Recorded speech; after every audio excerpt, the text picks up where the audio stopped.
बिस्मिल्लाहिर्रहमानिर्रहीम। Dear students, अस्सलाम वालेकुम। आज हम डॉकर को डाउनलोड और इंस्टॉल करने का प्रोसेस देखेंगे कि हम कैसे डॉकर को डाउनलोड और इंस्टॉल कर सकते हैं। तो अगर हम डॉकर को डाउनलोड करना चाहते हैं और इंस्टॉल करना चाहते हैं तो उसके लिए हमें सबसे पहले इंटरनेट एक्सप्लोरर खोलना है और उसमें गूगल में जाके सर्च करना है और आप गूगल में जाके इसको सर्च कर सकते हैं। सिंपली आप डॉकर को इंस्टॉल करने के लिए यहाँ पे गूगल में सिंपल लिखें DOCKER Docker desktop for Windows.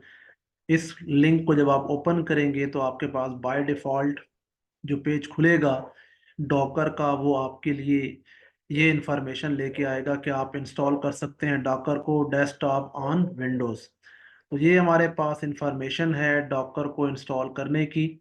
यहाँ से हम सेटअप फाइल को डाउनलोड कर सकते हैं। सिंपली आप इसको क्लिक करेंगे और डाउनलोडिंग का प्रोसेस जो है आपके एक्सप्लोरर में स्टार्ट हो जाएगा। जैसा कि मैंने इस पर अब क्लिक किया है तो आप देखें थोड़ी ही देर में ये यहाँ पे डाउनलोडिंग का प्रोसेस स्टार्ट हो गया है। तो मुझे डाउनलोड करने की फ़िलहाल इसलिए ज़रूरत नहीं है, मैंने इसको ऑलरेडी डाउनलोड किया हुआ है। आप लोग इसको अगर डाउनलोड करेंगे तो ये 15 से 20 मिनट का टाइम ले सकता है। हम इसको यहाँ से क्लोज कर देते हैं और आप लोग इसको डाउनलोड कर लीजिएगा। अब इस सेटअप को डाउनलोड करने के बाद आपने सेटअप इंस्टॉल नहीं करना, उससे पहले कुछ और रिक्वायरमेंट्स हैं जिनको आपने फुलफिल करना है। जब आप वो रिक्वायरमेंट्स फुलफिल कर लेंगे तो आपका सेटअप उसके बाद रन होगा और डॉकर आपकी विंडोज़ के ऊपर प्रॉपरली रन हो जाएगा। अब उसके लिए हमारे पास कुछ इंफॉर्मेशन ये है कि हम डॉकर के लिए सिस्टम की रिक्वायरमेंट्स देखते हैं। रिक्वायरमेंट्स के लिए दो आपके पास यहाँ पे टैब हैं, एक है WSL बैक एंड और एक है Hyper V back end and Windows container. Means के हमें इन रिक्वायरमेंट्स को मीट करना है तो ही हम अपने सिस्टम पे डॉकर को इंस्टॉल कर सकते हैं और यूज़ कर सकते हैं। WSL क्या है? विंडोज सब सिस्टम फॉर लिनक्स इसका नाम है और हम इसको यूज़ करेंगे डॉकर के साथ। और डॉकर की इंस्टॉलेशन से पहले हमें इसकी कुछ कमांड्स रन करनी होती हैं। इसके अलावा हाइपर वी को भी हमें इंस्टॉल करना होता है, लेकिन दोनों के लिए जो सिस्टम की रिक्वायरमेंट्स हैं, मींस कि आपके कंप्यूटर के ऊपर WSL वर्जन 1.1.3.0 या इससे ग्रेटर होना चाहिए। ठीक है। अब आपके सिस्टम पे डिपेंड करता है और करंटली अपडेट्स पे डिपेंड करता है। उसके बाद हमें विंडोज़ के लिए जो देखना होता है कि विंडोज़ हमारे पास ऑपरेटिंग सिस्टम यानी कि विंडोज़ 10 है या 11 है।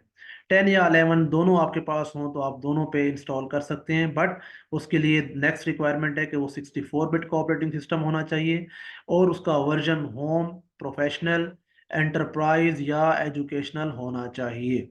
अगर ये आपकी रिक्वायरमेंट मीट कर रही है विंडो तो आप इनको यूज़ कर सकते हैं। अब अगर आप विंडोज़ का यहाँ पे वर्जन देखना चाहें तो आप Windows+R प्रेस करें और यहाँ पे भी आप रन कमांड में सिंपली WINVER टाइप करें और आप एंटर करें तो यहाँ पे आपको इंफॉर्मेशन दिखाई देगी विन वर्जन के लिहाज से। और विंडोज़ का वर्जन यहाँ पे अवेलेबल होगा कि विंडोज़ 10 है और उसमें ये वर्जन इस वक्त अपडेटेड है। और यहाँ पे जो रिक्वायरमेंट है अगर वो मीट कर रही है तो फिर आप उसको यूज़ कर सकते हैं। और साथ साथ विंडोज़ 10 एजुकेशनल ऑपरेटिंग सिस्टम हमारा यहाँ पे इंस्टॉल्ड है, तो तब ही आप इसको यूज़ कर सकते हैं। अब ये अगर रिक्वायरमेंट आपकी मीट नहीं कर रही तो आपको सबसे पहले इनको मीट करना है और फिर आपने फर्दर आगे मूव करना है। इसके अलावा अगर आप विंडोज़ के लिहाज से एक और रिक्वायरमेंट देखें हार्डवेयर के लिहाज से तो 64 बिट का प्रोसेसर होना चाहिए, 4 GB की कम से कम रैम होनी चाहिए और एक और अहम बात कि एनेबल हार्डवेयर वर्चुअलाइजेशन इन बायोस। अब ये पॉइंट हम ऑलरेडी डिस्कस कर चुके हैं अपने प्रीवियस डिस्कशंस के अंदर कि आप बायोस में जाके वर्चुअलाइजेशन को कैसे एनेबल कर सकते हैं। उसके अलावा वर्चुअलाइजेशन को एनेबल करने के साथ साथ आपको ये वेरीफाई भी करना होता है कि क्या आपके कंप्यूटर पे वर्चुअलाइजेशन एनेबल है या नहीं। तो आप यहाँ पे टास्क बार पे आके राइट क्लिक करें और यहाँ से टास्क मैनेजर में जाएं। टास्क मैनेजर में आपके पास बाय डिफ़ॉल्ट प्रोसेसेस का टैब खुला होता है, आप परफॉर्मेंस के टैब में आएँ और परफॉर्मेंस के टैब में आपको पहला ऑप्शन होता है CPU का। आप CPU पे क्लिक करें इसको थोड़ा सा लार्ज करके। यहाँ पे देखें वर्चुअलाइजेशन एनेबल्ड लिखा आ रहा है। ठीक है, तो वर्चुअलाइजेशन अगर हमारी एनेबल्ड है तो इसका मतलब कि हमारे बायोस में ये सेटिंग एनेबल्ड है। अगर नहीं है तो आपको अपने लैपटॉप को, कंप्यूटर को रीस्टार्ट करके बायोस यानी F10 की प्रेस करके सेटअप में जाना है और वर्चुअलाइजेशन के फीचर को एनेबल करना है। इसके अलावा आपको विंडोज़ के अंदर भी कुछ फीचर्स हैं जो टर्न ऑन करने होते हैं। आप सर्च बार में जाएं, यहाँ पे TURN टर्न लिखेंगे तो टर्न विंडोज़ फीचर ऑन और ऑफ का ऑप्शन आपके पास अवेलेबल होगा। आप इस विंडो को ओपन करेंगे और यहाँ पे हमें तीन चीज़ें इंस्टॉल करना ज़रूरी होती हैं। एक पहला ऑप्शन होता है हाइपर वी, ये ऑलरेडी हमारा इंस्टॉल्ड है क्योंकि टिक मार्क लगा हुआ है। अगर ये अनचेक होता तो इसका मतलब ये इंस्टॉल्ड नहीं है। तो अगर आपके सिस्टम में अनचेक है तो आप इसको क्लिक करेंगे। उसके बाद सेकंड ऑप्शन है आपका वर्चुअल मशीन प्लेटफॉर्म, इसको भी आपने टिक करना है अगर आपके सिस्टम में ये टिक नहीं हुआ। और थर्ड ऑप्शन है आपके पास विंडोज सब सिस्टम फॉर लिनक्स, जो WSL के नाम से हमने डिस्कस किया। तो इन तीनों फीचर्स को आपने टिक करके ओके का बटन प्रेस करेंगे।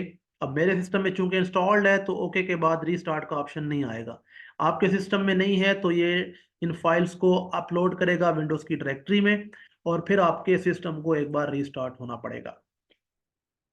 ये चीज़ें जब आप कंप्लीट कर लेंगे तो इसके बाद हमारा नेक्स्ट फीचर क्या होगा कि हम अपने कंप्यूटर में या तो पावर शेल या कमांड प्रॉम्प्ट कोई भी आप एक यूज कर सकते हैं। अगर पावर शेल खोलना है तो right click run as administrator करेंगे तो पावर शेल आपके पास ओपन हो जाएगा।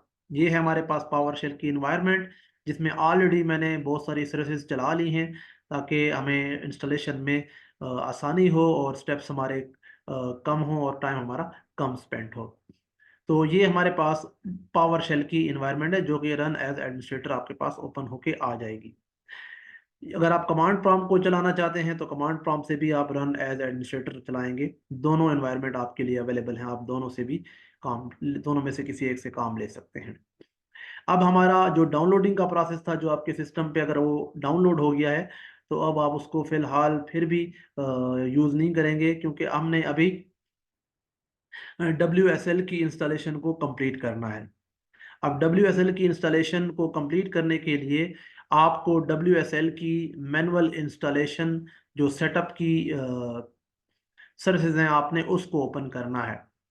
तो अब आप यहाँ पे देखेंगे तो WSL माइक्रोसॉफ्ट ने ये फीचर दिया है कि आप माइक्रोसॉफ्ट के ऑपरेटिंग सिस्टम पे रहते हुए भी लिनक्स की सर्विसेज को यूज़ कर सकते हैं। तो ये बड़ा एडवांस फीचर है एज़ कंपेयर टू उन प्रीवियस प्रैक्टिसेस में जिसमें हमने वर्चुअल मशीन बनाई थी, या अगर हम डुअल बूट ऑपरेटिंग सिस्टम की बात करें तो वो ज़्यादा हैवी हो जाता है। तो इसलिए ये हमारे लिए बड़ा यूज़फुल फीचर होता है जो कि हम WSL को यूज़ कर सकते हैं।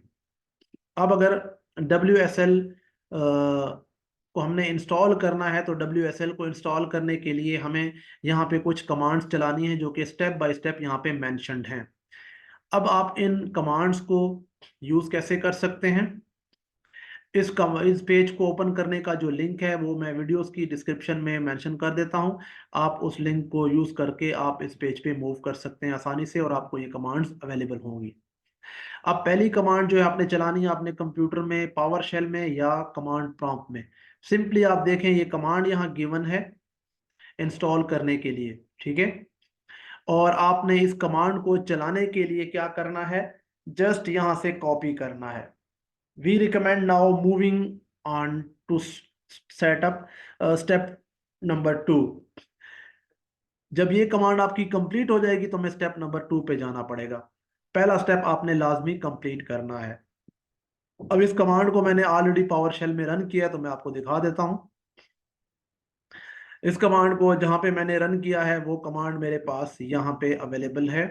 ये हम पावर शेल में आपको इसका जस्ट व्यू करा देते हैं। ये वो कमांड है जो आपने कॉपी करके यहाँ पे चलानी है। सॉरी, ये कमांड है। ये कंप्लीट कमांड आपकी वहां से कॉपी हो जाएगी और पावर शेल में आके आपने इसको पेस्ट करके रन कर देना है। अब अगर मैं पावर शेल का एक और इन्वायरमेंट यहाँ पे ओपन कर लूँ और इसको दोबारा आपके सामने अगर चलाना चाहूँ तो मैं इसको चेक कर लेता हूँ।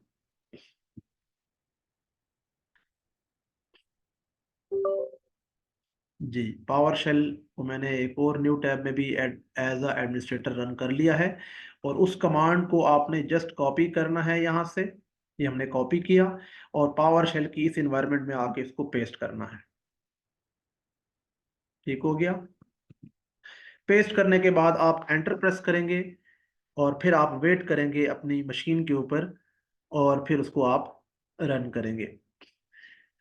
अब हमारे पास ये जो कमांड है, क्योंकि ऑलरेडी मेरे ख्याल में पावर शेल चल रहा है, तो वो इसको डुप्लीकेट के तौर पे ऑप्शन के तौर पे यूज़ नहीं कर सकता। ठीक है, तो ऑलरेडी हमारे पास चल रहा है, इसलिए ये प्रॉब्लम आएगा, तो हम एक ही पे चलने देते हैं जो हमारा ऑलरेडी चल रहा है। लेट सपोज आपने ये कमांड रन की, तो इसको रन करने के बाद आपके पावर शेल के इस एनवायरनमेंट के अंदर जो सर्विसेज एनेबल करनी है आपके कंप्यूटर के अंदर, फीचर्स लेके आने हैं विंडोज सब सिस्टम फॉर लिनक्स के लिए, वो इस कमांड के जरिए, अगर आपका कंप्यूटर इंटरनेट से कनेक्टेड है, तो ये सारी इन फाइल्स को डाउनलोड करेगा और इस तरह एंड पे आपको यहाँ पे दिखा देगा कि 100% उसने ये डाउनलोडिंग कंप्लीट कर ली है, एनेबल फीचर आपके 100% हो गए हैं। अब ये पहला स्टेप था, पहली कमांड थी। ठीक हो गया। उसके बाद अगर आप फर्दर मूव करें, तो फर्दर आपके पास क्या है कि आप इसको यहाँ पे देखें, मैंने दोबारा भी इस कमांड को यहाँ पे चलाया। दोबारा भी आप चला सकते हैं, तो दोबारा चलाने के बाद यहाँ पे वो आपको इसके बारे में इंफॉर्मेशन भी देगा और दोबारा बता भी देगा कि 100% ऑलरेडी इंस्टॉल्ड भी है और इसके ऊपर जो इमेज का वर्जन चल रहा है वो 10.0 पॉइंट समथिंग है। इसके बाद हमने WSL को इंस्टॉल करने की कमांड चलानी है। अब WSL को इंस्टॉल करने की कमांड भी आप यहाँ से कॉपी करेंगे। ठीक है, और इस कमांड को आपने जस्ट आपने रन करना है। और WSL की कमांड को जब आप यहाँ पे चलाएंगे, तो WSL की जो कमांड है बेसिकली वो हमारे पास क्या है कि हम WSL.exe और उसके बाद स्पेस देके डैश डैश इंस्टॉल लिखेंगे। अब सम टाइम ये कमांड आपकी रन होगी तो कुछ इस तरह से इंफॉर्मेशन आपको दे रही होगी, जिसका मतलब कि कुछ और भी मिसिंग है, जिसकी वजह से ये आपको सपोर्ट नहीं कर रही यहाँ पे। तो अगर आपके पास इस तरह की इंफॉर्मेशन आना शुरू हो जाए, तो फिर आपने इसको इग्नोर करना है और सीधा एंड पे आना है, जहाँ पे मैंने फर्दर फिर क्या किया कि WSL.exe इंस्टॉल की बजाय मैंने कमांड में जस्ट ये चेंज कर दिया कि WSL.exe और स्पेस डबल हाइफन और अपडेट का जो वर्ड है मैंने ये टाइप किया और मैंने जस्ट एंटर कर दिया। तो उसके बाद ये इंस्टॉलिंग करेगा विंडोज सब सिस्टम फॉर लिनक्स की, और जब ये इंस्टॉल हो जाएगा तो मैसेज आएगा subsystem for Linux has been installed. तो ये कमांड आप चलाएंगे तो फिर आपका जो है WSL अपडेट हो जाएगा। WSL इसका मतलब ऑलरेडी अवेलेबल होता है आपके सिस्टम में, और कोई अपडेट्स उसकी मिसिंग होती हैं तो आपको उसको यहाँ से फिर अपडेट कर लेना होता है। इसके बाद जब हम WSL को इंस्टॉल कर लेंगे तो हम WSL का वर्जन भी चेक कर सकते हैं। WSL का वर्जन चेक करने के लिए आपको यहाँ पे क्या करना है, अपने इसी पावर शेल के एनवायरनमेंट के अंदर रहते हुए आपने लिखना है WSL space double hyphen hyphen hyphen यानी कि, और फिर आपने वर्जन का वर्ड टाइप करना है, यानी यही वर्जन लिखना है। जब आप इसको एंटर करेंगे तो ये आपको इंफॉर्मेशन देगा WSL वर्जन की, कि इस वक्त WSL कौन सा वर्जन आपके ऑपरेटिंग सिस्टम में इंस्टॉल हो गया है। तो यहाँ पे हमारे पास WSL का जो वर्जन है वो 2.0.9.0 अवेलेबल है। तो बहरहाल ये डिपेंड करता है हमारे ऊपर कि हम 2.0.9.0 को चलाते हैं या इससे प्रीवियस वर्जन भी चलाना चाहें, तो उसकी भी कमांड्स अवेलेबल हैं, हम वर्जन भी चेंज कर सकते हैं अगर हमें कोई प्रॉब्लम आती है, अदरवाइज हम इसी पे कैरी ऑन रखेंगे। इसके अलावा अगर हम WSL को इंस्टॉल कर लेते हैं, तो फिर हम उसके बाद WSL का स्टेटस जानने के लिए यहाँ पे कमांड रन करते हैं। और WSL का स्टेटस जानने के लिए अगर मैं यहाँ पे दोबारा भी लिखूं आपके सामने WSL dash dash STATUS status, तो ये आपको WSL का वर्जन बता देता है कि आपकी मशीन पे इस वक्त कौन सा वर्जन इंस्टॉल्ड है। ये सारा प्रोसेस कंप्लीट करने के बाद अब आपको क्या करना है, सीधा आना है अपने उस डाउनलोडेड सेटअप के ऊपर जो आपने सेटअप डाउनलोड कर लिया है।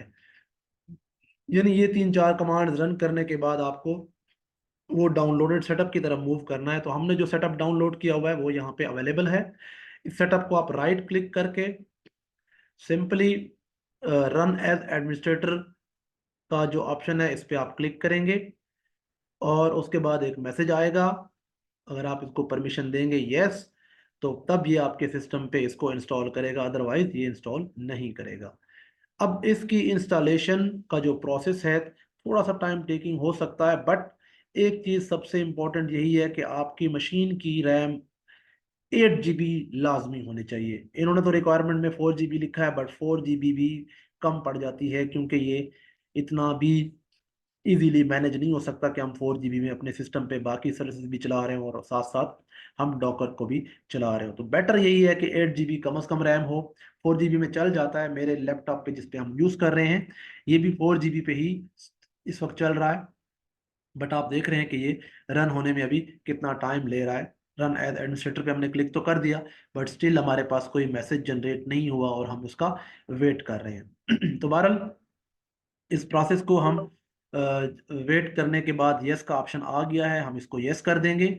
और अब हमारे पास एक विज़ार्ड इसका ओपन होगा इंस्टॉलेशन का, जिसको हमने फॉलो करना है और उसके बाद हमने इसकी इंस्टॉलेशन कंप्लीट कर लेनी है। तो होपफुली इस प्रोसेस के दरमियान जो भी इंफॉर्मेशन हमने अभी तक शेयर की है उसमें सच कोई डिफ़िकल्ट या मुश्किल चीज़ नहीं है।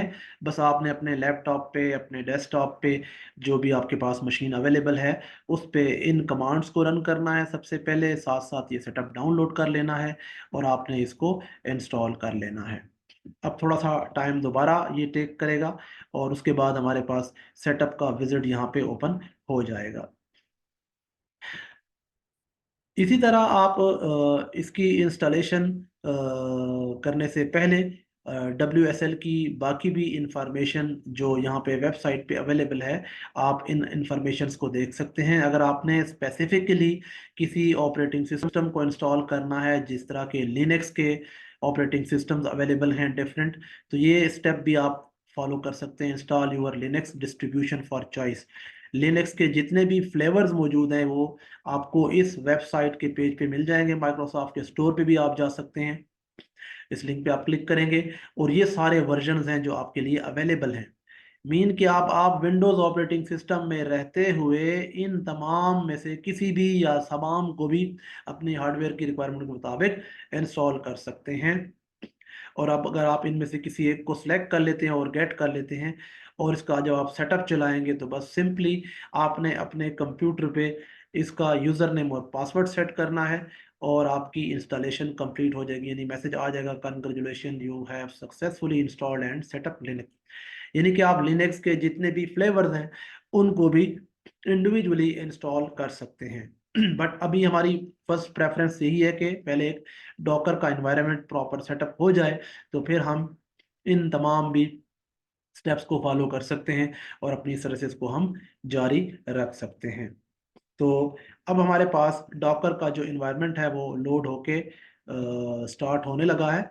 और मैंने जैसे कि बताया कि सिस्टम की रैम अच्छी होगी तो बड़ा अच्छा काम करेगा, अदरवाइज थोड़ा सा टाइम टेकिंग ही हो सकता है। तो यहाँ पे देखें ये डॉकर डेस्कटॉप के ऊपर आ गया है और इनिशलाइजेशन का प्रोसेस चल पड़ा है, वेरीफाइंग पैकेजेस कर रहा है और थोड़ा सा ये टाइम यहाँ पे आपका ज़रूर लेगा। उस टाइम को आपने थोड़ा सा पैनिक होके और फेस करना पड़ेगा, बट ये हमारी रिक्वायरमेंट है, हमारी ज़रूरत है, तो इसलिए हमें इसको इंस्टॉल करना पड़ेगा।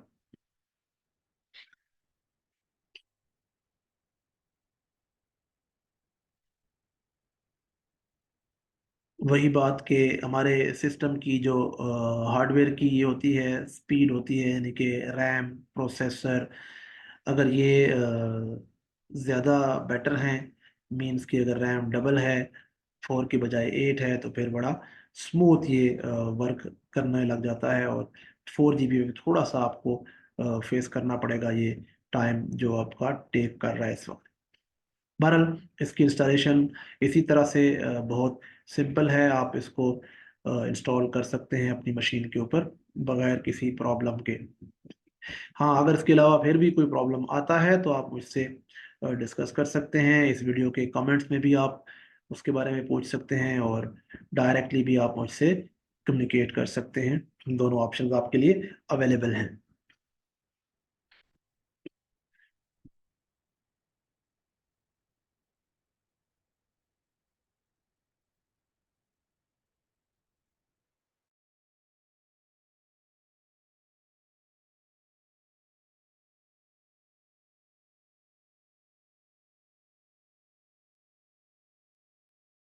जी, तो अब यहाँ पे आप देखेंगे तो आपके पास वेरीफाइंग पैकेजेस के बाद ये इंफॉर्मेशन आएगी कॉन्फ़िगरेशन की, ये दो options, use WSL2 instead of Hyper V और ऐड शॉर्टकट टू डेस्कटॉप, ये दोनों फीचर ऑटोमेटिकली एनेबल हैं। आपने चेक रखना है इनको और आपने ओके प्रेस कर देना है।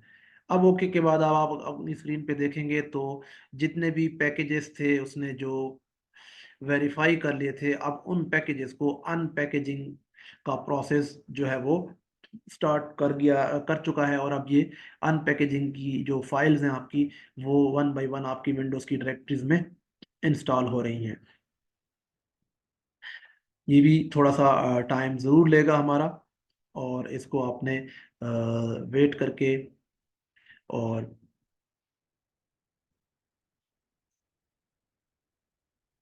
थोड़ी देर के बाद जब ये कंप्लीट हो जाएगा तो आप इसको यूज़ कर सकेंगे डॉकर के एनवायरनमेंट को।